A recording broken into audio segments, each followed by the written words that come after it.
எனக்கு நல்ல தீர்ப்பு, இவர்கள் அளிக்கட்டும் எனக்கு நல்ல தீர்ப்பு.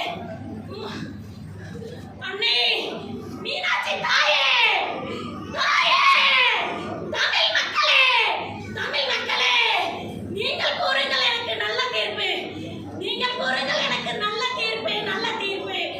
ஆரிய படை கணிந்த பாண்டிய நெடுஞ்செழியனின் தவறை மறைக்காமல் நீங்கள் கூறுங்கள் நல்ல தீர்ப்பு.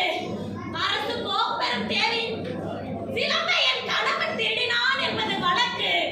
அதுவும் அவசரமாக ஏற்றப்பட்ட வழக்கு. அதற்கு மரண தண்டனை, அதற்கு மரண தண்டனை. இதற்கு மன்னன் பொறுப்பு. இதுதான் என் வழக்கு, இதுதான் என் வழக்கு. அதற்கு ஆதாரம் உண்டு அவனிடம்?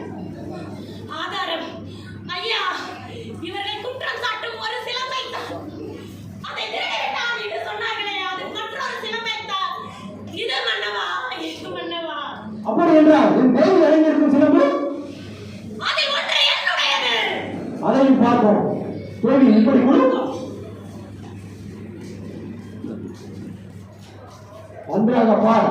எனது தேவியின் சிலம்பில் பாண்டியனின் கொட்டை முத்துகள் பதில் இருக்கும். நன்றாக பார்.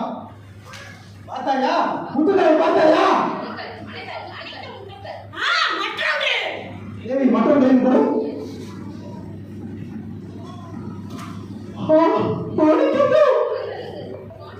அது மாணிக்கங்கள் அல்ல, மாணிக்கங்கள் அல்ல. என் அத்தானின் ரத்த துளிகள், ரத்த துளிகள். பாண்டியா பார், தர்மத்தின் கண்கள் வடிக்கின்ற ரத்த துளிகள், ரத்த துளிகள்.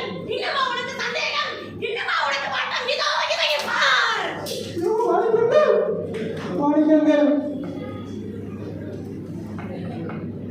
ஆளே, ஆளே, நன்றாக ஆளே.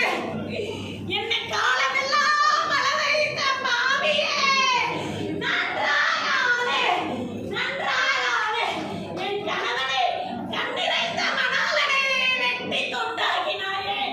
நன்றாக ஆளே, நன்றாக ஆளே.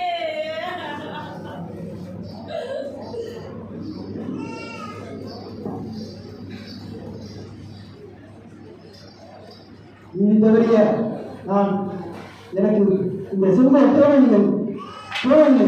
இந்த மறுமணம் எனக்கு தேவையில்லை, தேவையில்லை. எனக்கு இந்த வெண்கொற்றம் தேவையில்லை, தேவையில்லை. தேவி கண்ணகி தாயே, என்னை மன்னித்துவிடு. ஆண்டவர்களே, மக்களே, தமிழ் மக்களே, மீனாட்சி தாயே, வாய்க்காவன் பொய்மூலை நம்பி கல்வனை திடீரென்று கொண்டு வார்கள் என்று ஆணையிட்டு அவனை கொன்ற நானே கல்வன், நானே கல்வன். கண்ணகி தாயே, என்னை மன்னித்து விடமா. உன் கணவன் கல்வன் அல்ல. என்னை மன்னித்து விடு, என்னை மன்னித்து விடு.